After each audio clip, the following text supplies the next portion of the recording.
Okay, thank you so much for joining. Please accept my humble obeisances. All goes to Prabhupada and Guru Maharaj. We'll offer brief prayers and we'll get started. Om Ajnanitamirandasya Jnananjana Shalakaya Chekshurunmilitam Yena Tasmai Shri Gurave Namaha Sri Chaitanya Manobishtam Stapitam Yena Bhutale Swayam Rupa Kadamahyam Dadati Supadantikam Vandeham Sri Guru Sri Uttapada Kamalam Sri Guru Vaishnavam Sri Rupam Sagrajatam Sagana Raghunathanvitam Tam Sajivam Sadvaitam Savadutam Parijana Sahitam Krishna Chaitanya Devam Sri Radha Krishna Pada Sagana Lalita Sri Vishakhanvitamsham He Krishna Karuna Sindho Dinabandho Jagatpate Gopesha Gopika Kanta Radha Kanta Namostute Tapta Kanchana Gaurangi Radhe Vrindavaneshwari Pushbhanusuti Devi Pranamami Hari Priye Vanchakalpatarubhyascha Kupasindubhyevacha Paritanam Pavanebhyo Vaishnavebhyo Namo Namaha Jai Shri Krishna Chaitanya Prabhu Nityananda Sri Advaita Gadadhara Sri Vasadi Gaura Bhakta Vrinda Hare Krishna Krishna Krishna Hare Hare Hare Rama Rama Rama Hare Hare. Okay, thank you so much for joining today. So I'll briefly I'll share my screen. So where is that? So what you're seeing is the presentation that His Grace Radhesham Prabhu prepared. He is a temple president of Pune, iskcon Pune, and is a very wonderful preacher across the whole world. Let me put in presentation mode. Okay, yeah. So what he did is a presentation called Bhakti Bindu Amrita, something like that, right? Let me see. What is the title he says? Gita Amrita Bindu. That's what he calls this section. Basically, he took entire Bhagavad Gita and he go through section by section, like that, few verses together like that. In that section, we're taking the key verses. Today is a important verse, actually nice knowledge for me also to learn and practice in my life. So this is a wonderful verse. I loved preparing for this session and also reading the purports from Prabhupada is a wonderful purport also. We'll go through it. Prabhu prepared it nicely. Even purport also Prabhu prepared in the graphical format. So that's why we'll utilize this one. So our key verse for today is Bhagavad Gita 6th chapter, 17th verse. But before that, because 16th and 17th verse are together, very same subject matter being touched by both of them. That's why I thought we'll read briefly 16th verse and focus on the 17th verse also. That's the idea. So basically, first before this, the context I'll briefly describe. Okay, maybe I should go to the first slide to give the context, overall context. 6th chapter, as we know, is talking about Ashtanga Yoga. So that is the 6th chapter. So 6th chapter, this particular section that we are in is talking about different stages in practice of yoga. So primarily in Ashtanga Yoga practice, which is not what we are doing Bhakti Yoga, right? But Krishna goes through Karma Yoga, Jnana Yoga, Ashtanga Yoga like that systematically in Bhagavad Gita and tells at the end of this chapter, Bhakti Yoga is the best. Whoever is practicing Bhakti Yoga is the best, like that he tells. And then he elaborates 7th through 12th chapter on Bhakti Yoga fully like that. So that's where the train is going. Right now, Krishna is telling about Ashtanga Yoga. So, but beautifully, Prabhupada writes purports how to take principles that for our practicing Bhakti Yoga like that also from this section like that. So we'll discuss that also. So very briefly, is going through the stages of practice of yoga. Initially, he talks about some of the best practices of yoga, like controlling of the mind and senses is the most important thing for any yoga practice like that. So then he says yogi should live in a practice in a secluded, sacred place, should control his senses and fix his mind on one point. There's a table where we are comparing what does it mean for Bhakti Yoga then. For Bhakti Yogi, what you should do? You should also go to forest? No, that's not recommendation. We'll come to it. We should stay in association of devotees like that. Like that, how they should stick in meditation, straight, erect, like that, all that is described like that. Somebody is a chat message. Oh, okay. Presentation is available, Mataji. Dr. Sunil Mataji is asking about the presentation. If you go to radheshamdas.com, you can look for all presentations are there. Yeah. So everything is e-levelable. Go search for Gita Amrita Bindu in the search box. You'll find the presentation. This is public property only. Now going back to here. So how to sit in meditation, it describes what are the results of meditation, it describes, which is going back to the kingdom of God. Okay, now going to the 16th and 17th, this is the focus for today. So after describing the basic practice of Ashtanga Yoga, he says, what are the important practice of any yoga you practice? These are important, he says. What is that? That means we should not eat too much, eat too little, sleep too much, sleep too little, do recreation too much, do recreation too little, do work too much or do work too little, like that. He describes. These are very, very apt for Bhakti Yoga practitioners like us now. So we'll go through that slides now. Go to the section about 16th verse now. Let me see how it doesn't seem to move.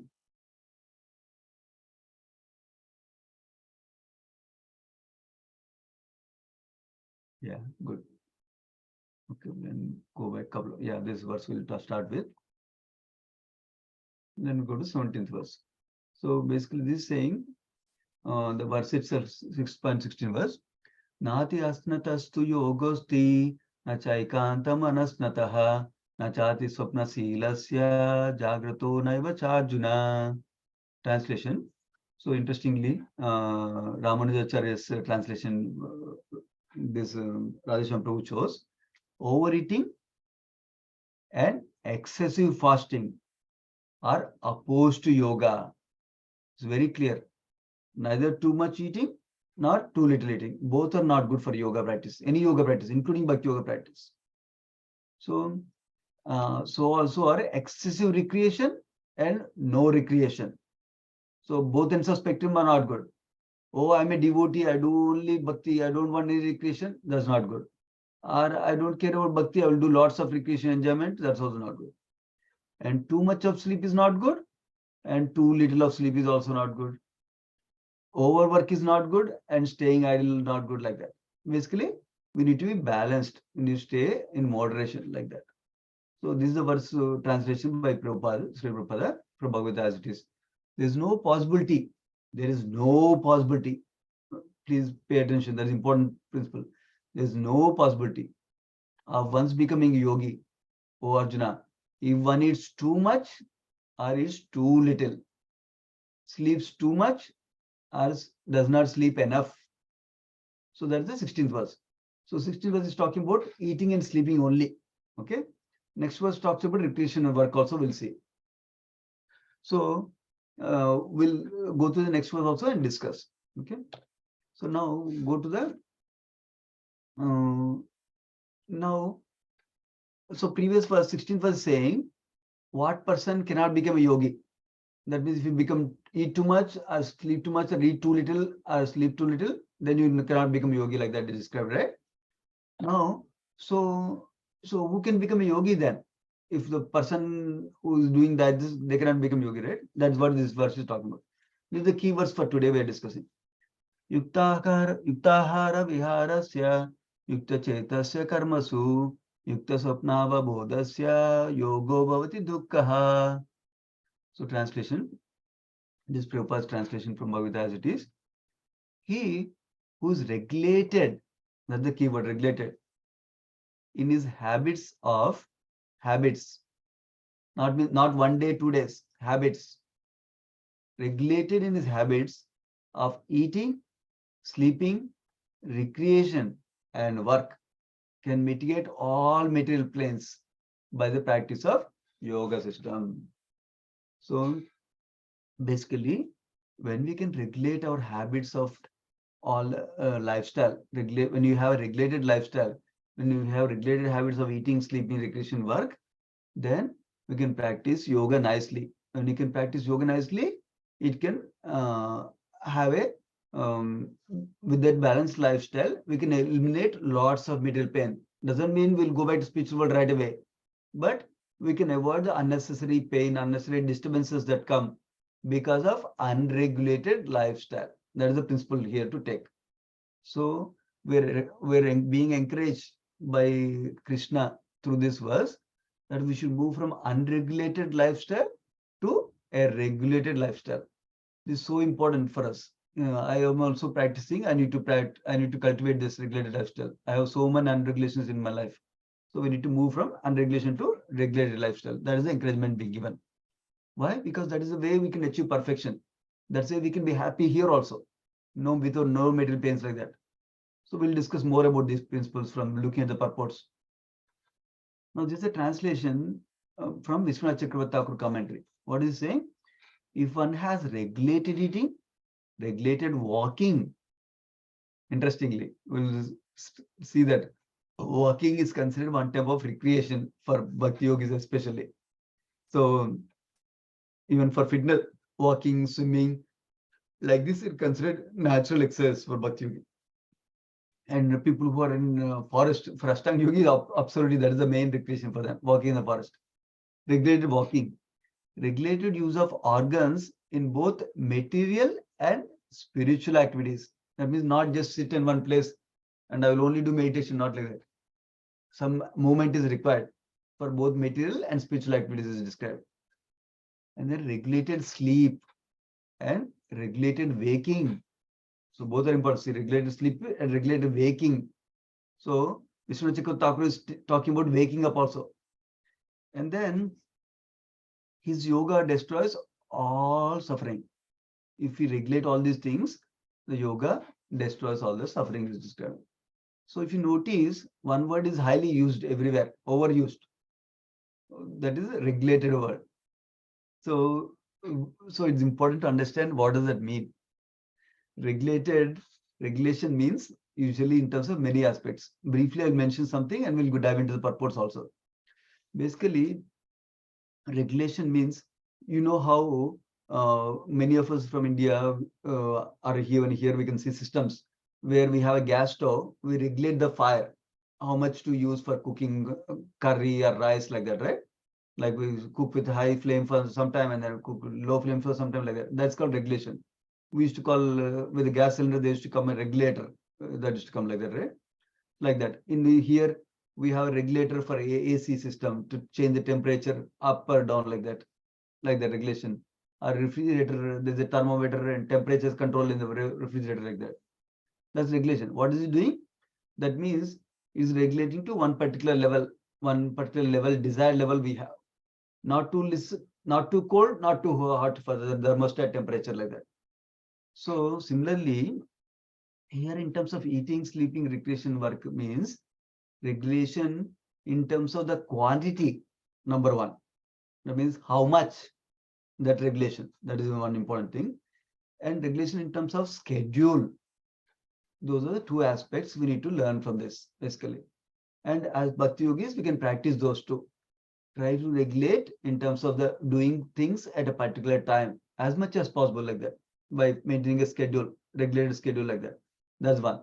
Second is regulating the quantity of how much we eat, how much time we recreate, how much time we go do office work, like that, basically. That is important.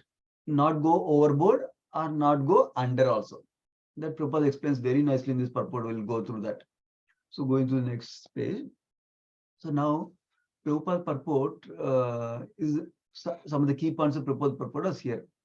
First of all, Prabhupada talks about eating, because first thing talked about is regulated eating, right? So he talks about eating. What does regulated eating means? Eating means too much eating means eating more than is required to keep the body and soul together. What does it mean, body and soul together? That means commonly we might hear the common saying that we're not living to eat. We're eating so that we can live, right? We're not meant to live so that we can eat more and more different varieties, like that. That's not the purpose of our living. Instead, so as to live and practice bhakti, we're eating prasadam, like that, right? So that's the point being made. That means whatever is required for the body to be fit, body and soul together means for body to be fit and healthy. That prasadam it will take nicely. Important point. That means anything more than that, even according to Ayurveda, if you eat too much food, what happens is the food doesn't get digested. Then it will become toxins. So then it is not good for health, basically. Toxins cause ama visha, they call it. That will cause all unhealthy diseases will come based on that. So too much eating is not good. His emphasis here first. That is clear. Too much eating is not good. Or what is too much? For each of us is different. But enough so that we can remain healthy. That is the point to take it.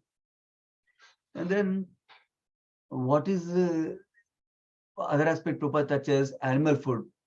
So animal food is not required for us to stay healthy. So we should not kill animals and eat meat and all that.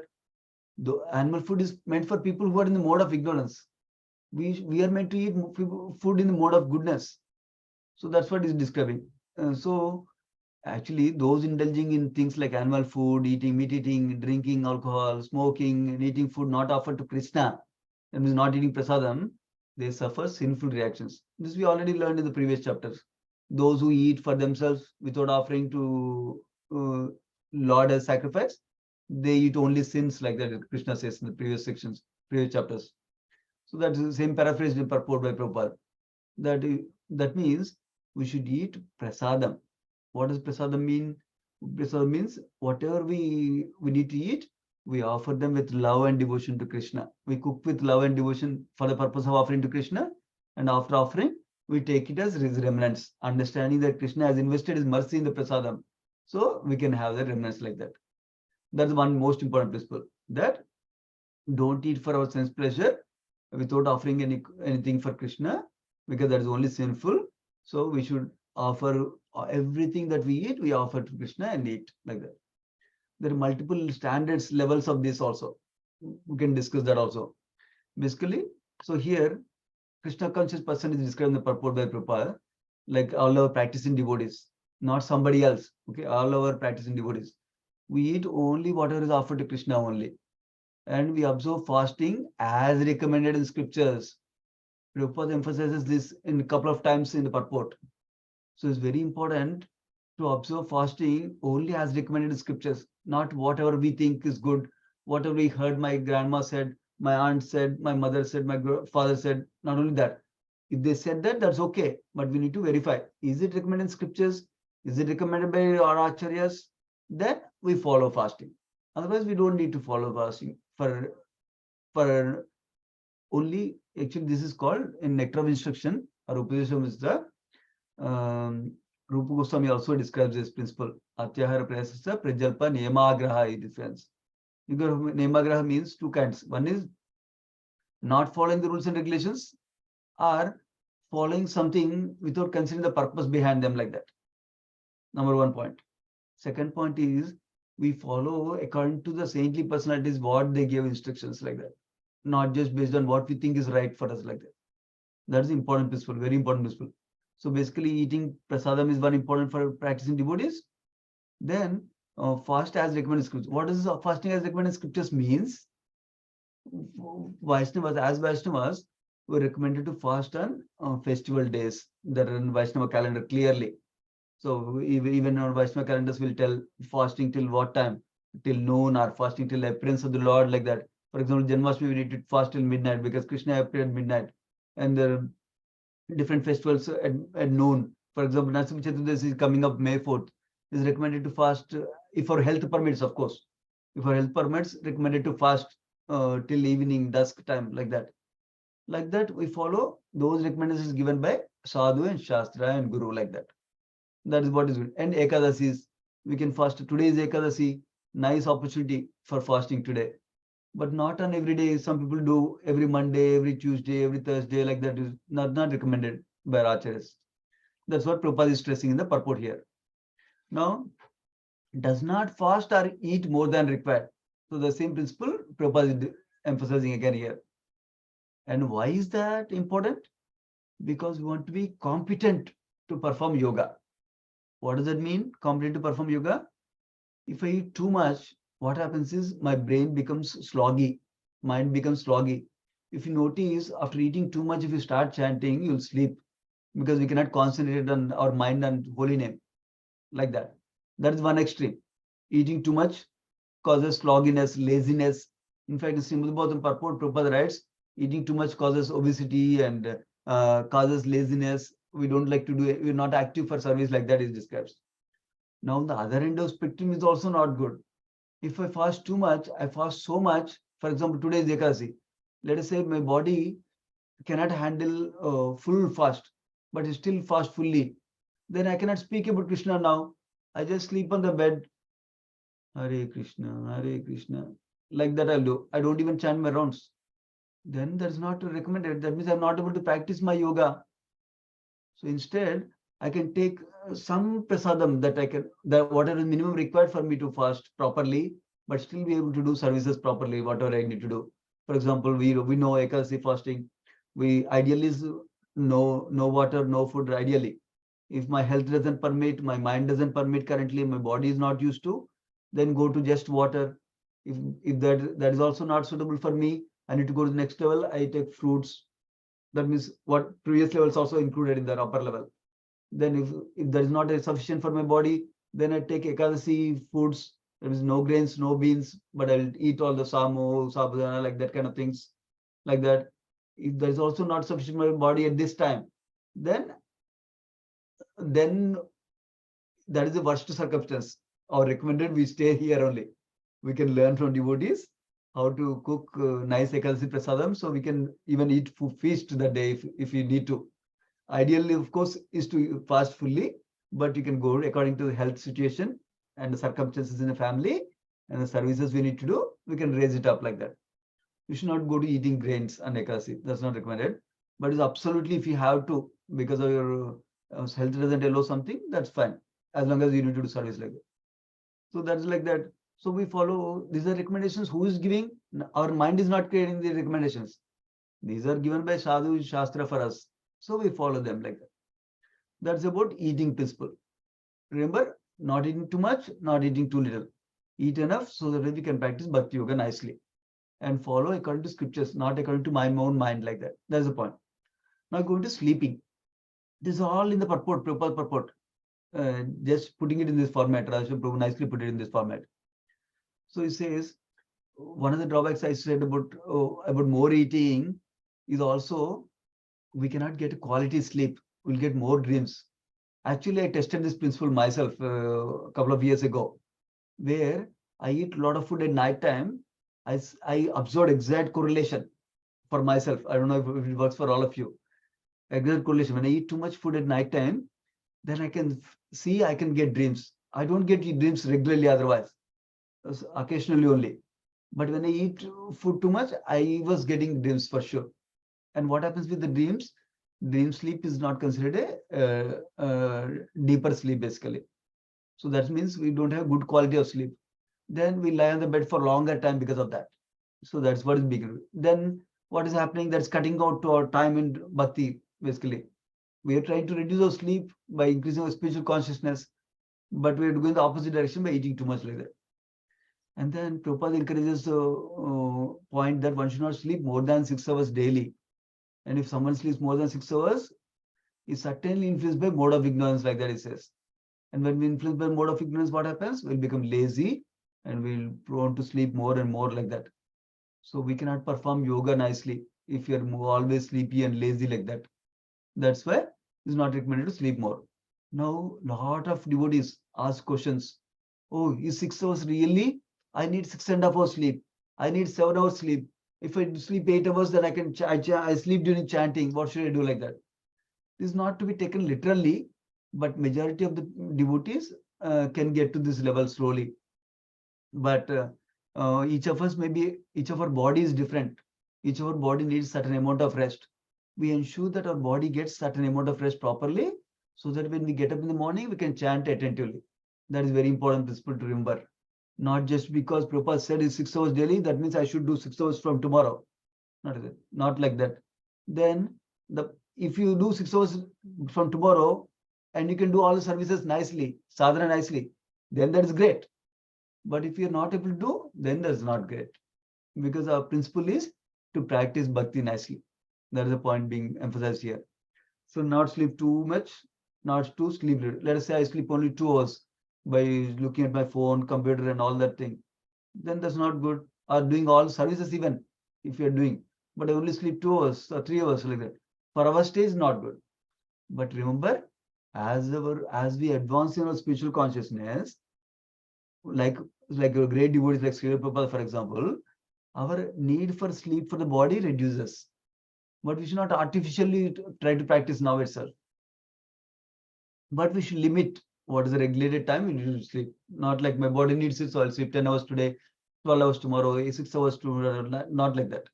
Regulate how much hours we need sleep, understand our body a little bit, and make that fixed in our schedule like that. That's the point. That's the point about regulation, about eating and sleeping. Now, yeah, this is showing the pictures.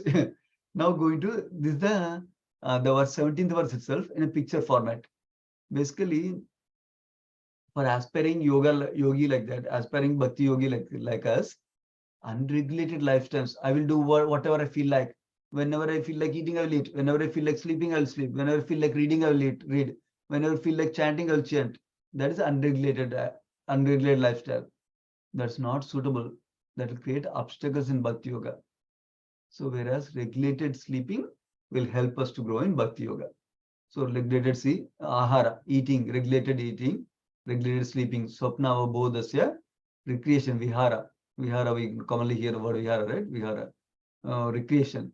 And then work karmas also. So this should be regulated, not too much, not too little. That's the point. So now, going further into the purport, Prabhupada makes two broad points and then goes into details. Broad points are too much extravagance in eating, sleeping, defending, and mating can block advancement in practice of bhakti. That means it becomes obstacle for us. So when we learn that, we can try to work on those things like that. Slowly, gradually we can work on each of them. Not that we can go cold turkey on one day like that. Work on it, but with the aspiration to perform bhakti properly. Not just for doing for austerity's sake. That's not helpful. Austerity for bhakti only is important for us like that. According to Shastras, according to scriptures and Shastra like that. Then this is the negative side. Positive side is if you regulate, then we'll go to state of no material misery. No material misery means unnecessary material miseries, the ones that we create ourselves like that. Self-created material misery is not there like that. Not that we're in still material world, will not get any problem, not like that. That's the point here. So there are three sections given here. Remember, ahara, eating, sleeping, and work and recreation. Three sections. We talked about eating already. Basically, not eat too much. What is too much? We talked about to keep body and soul together. That's what we should eat. And we should eat foods in goodness because that's what we can offer to Krishna nicely. That means no meat eating, no intoxication like that. So we offer food to Krishna and accept the prasada. In fact, by eating only Krishna prasadam, we can regulate our eating nicely. Because that way, when I go outside, I see something in the store, I don't feel like eating. I don't eat like that. Because I need to offer to Krishna first. So then I don't eat like that. That is one regulation. And by eating Krishna prasadam, we can regulate our tongue and belly also. That's also given in nectar of instruction like that. And then another thing we heard was fast only according to scriptural injections, no artificial concocted fasting like that. That's the principle about eating. And the sleeping, why we need to regulate sleeping? Because our time is very valuable for us. So we want to utilize that every minute for Krishna service like that, right? So if you sleep too much, we don't have time for Krishna consciousness, or we don't have time for any service like that. So that is why it's a great loss is described. And a nice verse is described, avyartha kalatvam. This is a nice term from Chaitanya Charitamrita verse. Basically, because sleeping too much is driving away time from our service, we don't sleep too much like that. That's the point being made here. So basically, they go together. If you don't eat too much, we don't sleep too much. So if you regulate eating nicely, then we can regulate our sleeping also nicely. That's the point here. Now going to work and recreation. Interestingly, if you notice, Krishna is not denying any basic necessities for us. He's not saying don't eat at all, don't sleep at all, not like that. He's saying doing moderation only, what is required for body only, not too much. Similarly, when we are doing work, we work only for Krishna. And recreation also, no desire for sense gratification. That's why there's no material leisure like that is called. What does it mean work only for Krishna? That means we should not go to office. That's not what we talked about. So when you're working, our consciousness is that I need to do this office work so that I can get some money, so that I can take care of myself and family with the basic needs of maintenance, home, food, clothing, all those things I can take our basic needs for us. So I really need to do office work. So that way I can get the enough money so that I can practice Krishna consciousness peacefully. Because if I don't have office work, I'm always thinking about I don't have food for tomorrow or food for tomorrow, then how can I chant nicely? So, so we are doing it in that consciousness. I do the work so that I can get something, money, so I can practice Krishna consciousness nicely. Number one. Number two, by doing the work, I can be a nice example of a devotee, how he leads his life, how he does wonderful job in the office. So set a nice example. So others will get inspired to find out how you're doing it. Maybe I can also do like that. Let me know what is your secret, like that they'll ask. That's another reason why we do nice work like that. The two principles so far. So now, basically, that's what working only for Krishna means, like that. So with Krishna consciousness in mind, like that, very clear. What does also mean? That means not working for 10 hours, 12 hours, 14 hours a day for office work, like that. If we, so that means we need to choose our job properly. As long as we have some luxury to be able to choose the job, we need to try our best to choose a job that doesn't eat up all our day. Then we are sapped of our energy. We cannot talk to our family. We cannot chant our rounds. We cannot hear. We cannot read. We cannot do any services. Our office should not be like that. So we should ensure our office situation is within the boundaries, like 8 hours work, for example. Like that, that's sufficient. Like that, we need to arrange our schedule such a way that we can do those things properly. In fact, good thing about bhakti is as we do bhakti, we can be efficient in doing work also. So that way we can plan our work ahead of time so that we don't have to work too much. Of course, some of us are maybe in IT. Sometimes once in a month or there may be a release, or once in 2 months there is release, we need to work too much. That's okay. But it should not become a regulated everyday affair, basically. And nothing in our life should come in the way of our sadhana. That is important principle to remember also. Now, and then here it says, Krishna said we should have recreation, not have no recreation, not have too much recreation. We should have moderation, like that, right? Then here it's saying no desire for sense gratification, therefore no material desire. What does it mean? It means the objective of doing recreation is not to enjoy with the senses. That is a bodily conception of life. The purpose of taking recreation is also to do bhakti nicely. In fact, remember this section is coming for even Ashtanga Yogi. Why do they care about recreation? Because the intense bhakti, we need some break from intense bhakti also. So that means we need to be able to take some time off to do some walking, for example, every day, or do some yoga, whatever helps us to keep our body and mind fit, like that. So to do some yoga asanas or even walking is very helpful for us, like that. Or some people like, some devotees like some sports activity. Again, people start with sports as a means for physical fitness, but then they get sucked into it. They make it recreation, too much recreation, like that. So we need to be careful to regulate that also. Like that recreation with the mood of balancing our lifestyle, so that way we can develop the focus in mind again one more time, like that. That is how we can do recreation, like that. For example, many of us, we go for recreation by going to a retreat, for example.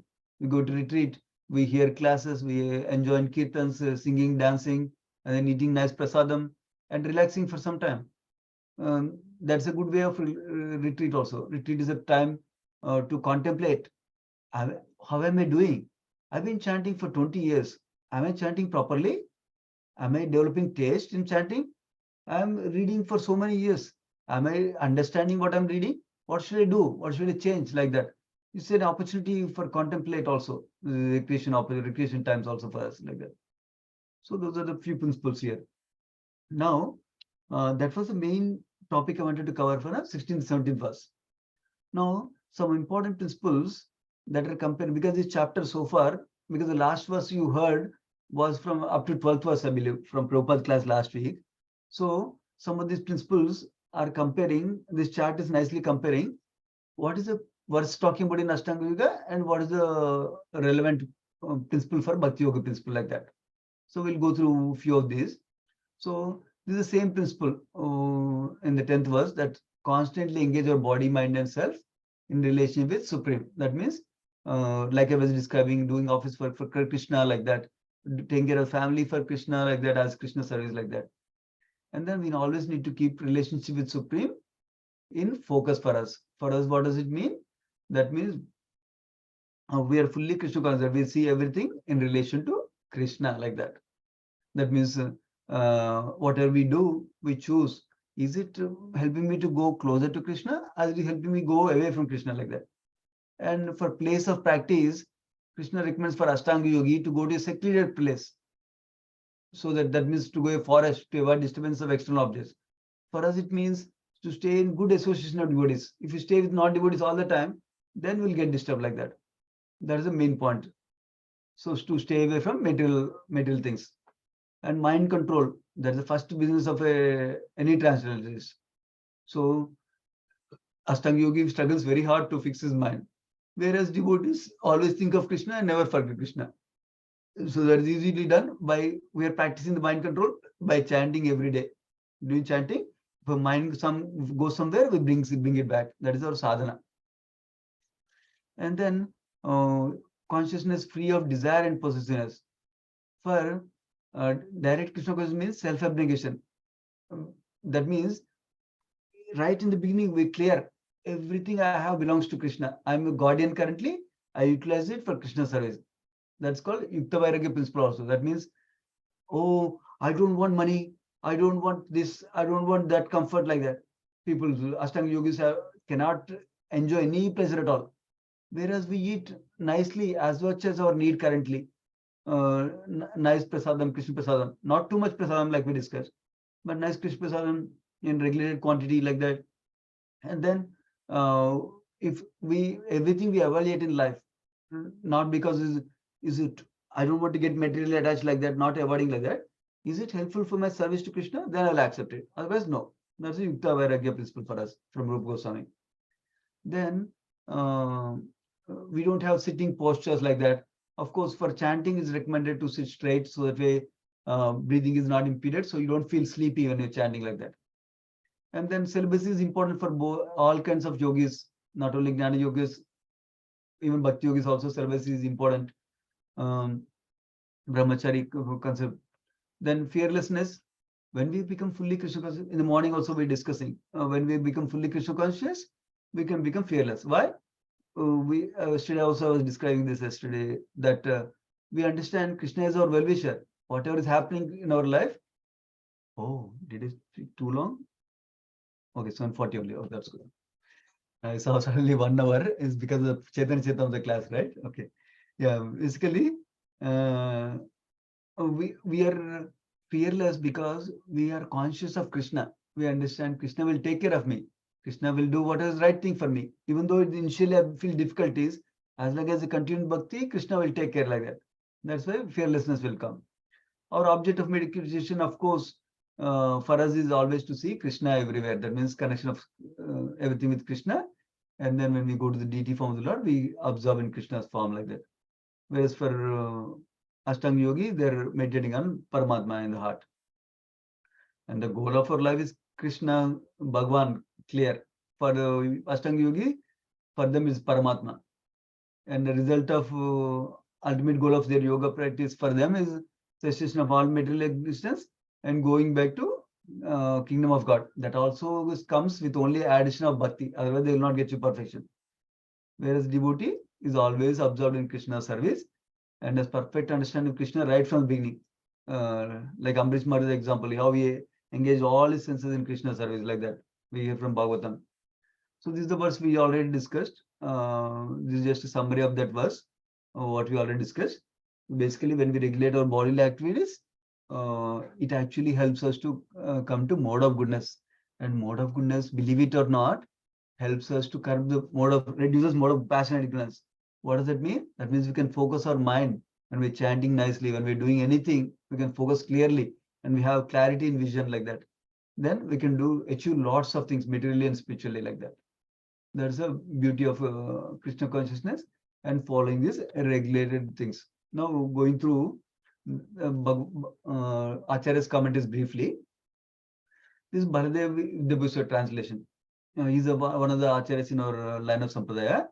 He says if one has regulated eating, regulated recreation, regulated use of organs in both material and spiritual activities, regulated sleep and regulated waking, yoga destroys all suffering. This is very similar to Vishwanath Chakravarti Thakur's comment translation we saw. And Vishwanath Chakravarti Thakur is saying yukta here means controlled. The control means regulated, like same word, similar word. Okay? Controlling of what? Regulating of what? Ahara means eating. Vihara means walking. Chetasya means actions such as speech, like that. And during execution, okay. Execution of both spiritual duties, karmasu.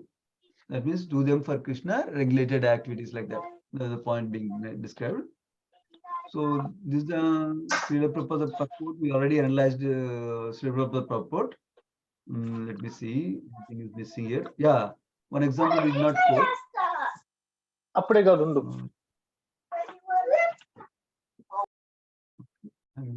Let's see. Okay.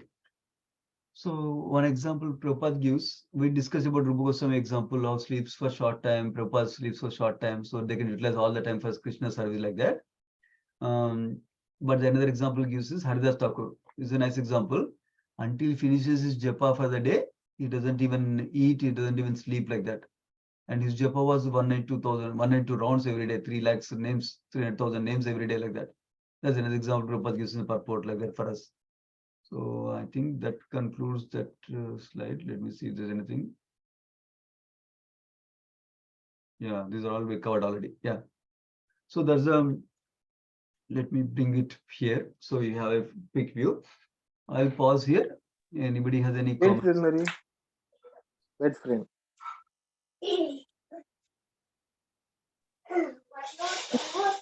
Prabhuji.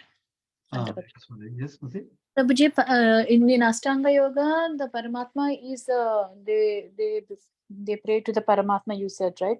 So the Paramatma is a super soul, Prabhuji, in the heart. Yeah, correct. And there is an advanced stage also. Not in the beginning, but advanced stages they go to Paramatma stage if they have proper understanding. Otherwise, they don't get there. They might stray also potentially. 2 possibilities are there. Any other comments or questions? No, Prabhuji, can you please explain what is the Ashtanga Yoga? I heard that, but I don't know the in detail, Prabhuji. Oh, okay, no problem. Sure. There is a slide for that also. We can discuss. So I show you 8 limbs. Ashta means 8. Anga means limbs. So Ashtanga means 8 yoga limbs, like that. This whole chapter is about Ashtanga Yoga only. The 6th chapter. That was explained in the previous section. Let me go there.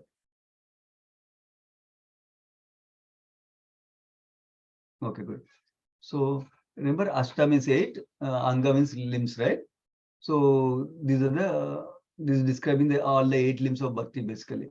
So if you see, Ashtanga Yoga starts with the first few limbs, Yama, Niyama. These are the most important. These are foundational practices. Many people think they are doing Hatha Yoga by just doing asanas. But Hatha Yoga includes all these 4 and starts with the do's and don'ts, rules and regulations, like that. Many people don't follow rules and regulations. They just want to do asanas, like that. So these rules and regulations.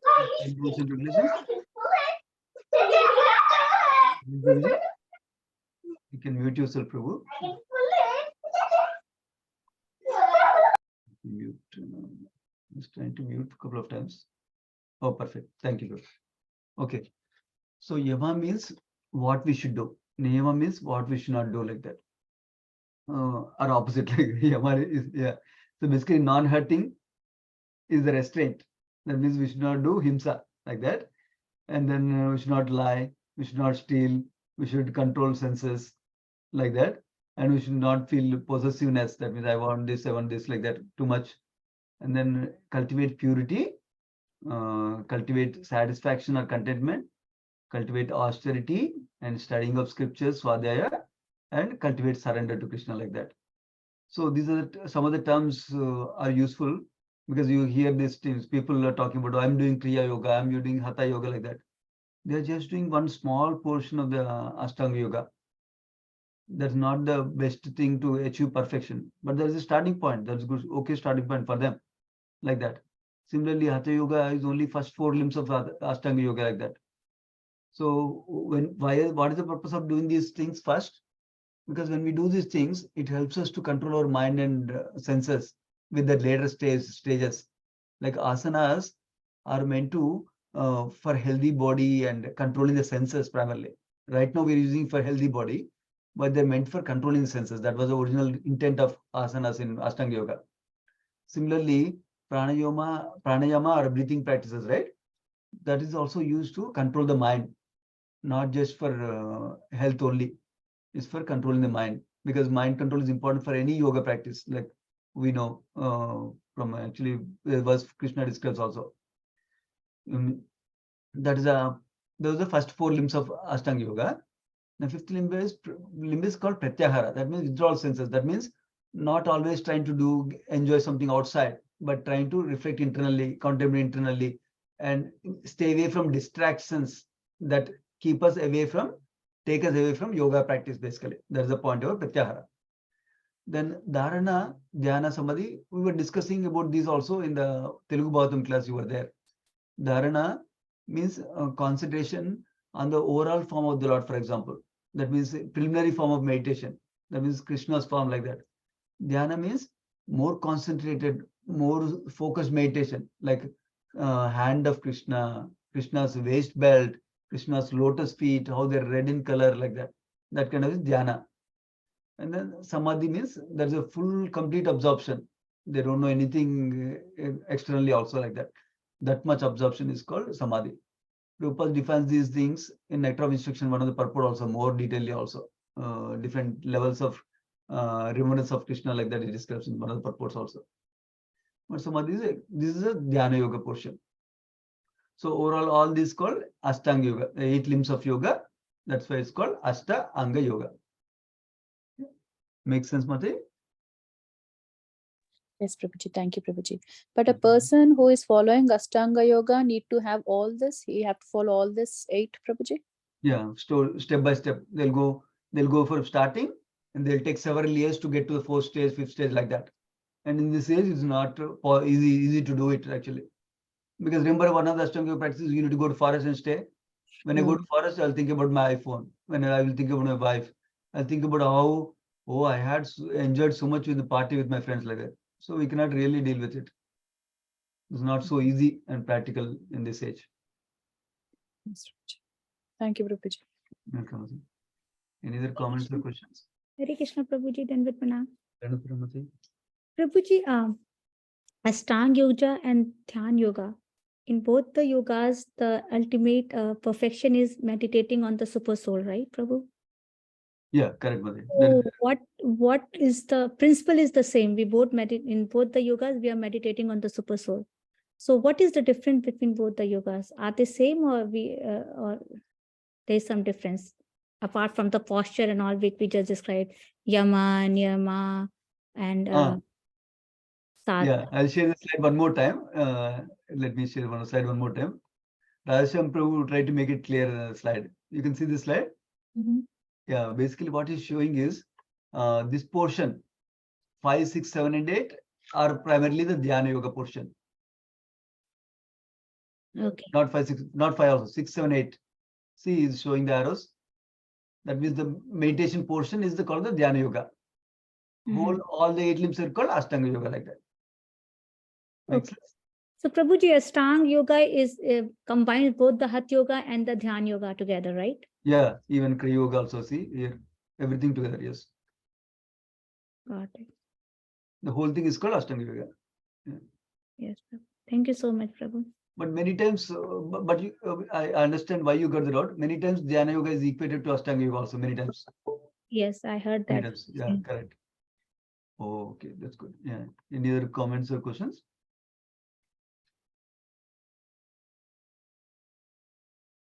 Okay, if not, we can continue next session also. Hope you'll apply. Please recollect something that you learned from today, so that way you can take 1 or 2 points that you can practically apply in your life. How do you want to make a great eating or sleeping or recreation or work? Can I do something little bit on eating, sleeping, working, recreation? Are they all full of them, or only one of them you can take and see how you can regulate? That is the best application we can take from today's session. Anything else before we close for the today? Okay. Thank you so much, devotees. Let's offer obeisances. Sri Prabhupada ki jai. Let's offer obeisance to all the devotees of the Lord. Vanchakalpatarubhyascha kupasindubhyevacha paritana pavanebhyo vaishnevibhyo namo namaha. Thank you so much, devotees. Hare Krishna. Thank you so much.